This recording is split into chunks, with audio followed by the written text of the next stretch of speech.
Let me introduce to you my latest acquisition. Well, one of my latest anyway. I've been going on kind of a tear lately. Anyway, 1973 Dodge D100 Club Cab long box 2-wheel drive. I say 73. If you notice the license plate says 1983. It was a 10-year-old truck, essentially. It was put in a shed in 83. The reason why, it's kind of an interesting story here, but the farmer that had it, and this is the father-in-law, I believe it was, of the guy I bought it from, put in a Perkins Diesel. And then it never quite got done and running. And there it sat. Until a couple years ago when he dug it out and he was going to do something with it, then he decided not to. He's more of a Chevy guy anyway, so whatever. And it's probably a good thing he never got it running because of that. See that steering linkage? That's downright scary. I think he did a good job of gusseting up the K-member, but the steering linkage is just goes beyond frightening. Anyway, but you can see a sway bar in there. It's a half-ton, factory overloads, front sway bar, one mirror. That's it. That's a lot of vehicle for one tiny little 5x7 mirror. So inside, some other stuff was done. Carpet on the door panels. That's whatever, dude. It originally had a 318. I have no idea why it got pulled out. Bunch of junk in here. Had aftermarket air conditioning added. It's in pretty decent shape for the most part in here. I don't know where these seats came from. I know where they're gonna go. I'll put something in here that kind of belongs. It got a musty smell in it, which pretty typical, I guess, of something that sat for a few decades. But it's pretty clean. Pretty clean and straight. A little bit of rust around the rear wheel wells, but yeah, it's inside of the box is pretty straight.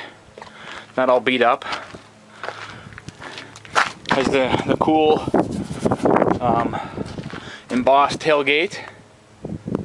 The 8 3/4 rear end. I haven't checked the gear ratio yet. Oh, for those of you who don't know, 73 they came out of the Club Cab. All trucks had cab tanks in at that point, but they didn't put the gas tank inside the cab because of that. So this tube went down, straight down underneath the trim panel, then back through. Kind of maybe see it in there a little bit. And I'll show you. And then underneath to there. So it fills from the bottom of the tank. Just a screwball setup. I fixed the truck for a guy years ago, a friend of mine, and we put in a regular box with a filler on the side because it said it would take forever sometimes to get that tank full because you're filling it from the bottom. So anyway, I'll finish walking around here. So it needs an engine.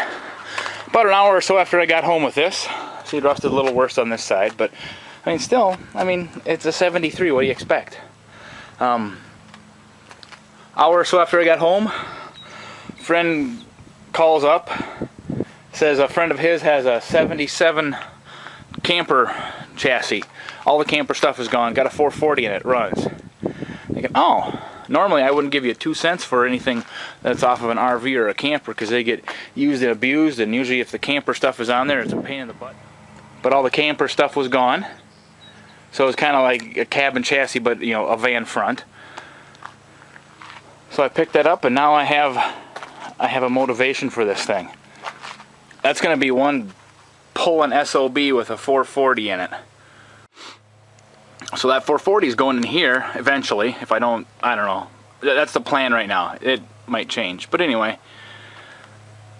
2-wheel drive, 8 3/4 overload sway bar in the front. That thing is going to make a great pulling rig with the 440 underneath the hood. But I'm going to have to put 2 mirrors on them, and I'm not going to put a little one on the other side. I hate to drill holes in a virgin door that doesn't have any holes drilled in it, but there's no way I ain't pulling nothing without 2 mirrors on. And I don't know, I've never seen a truck without 2 mirrors on this era. So, but anyway, there it is.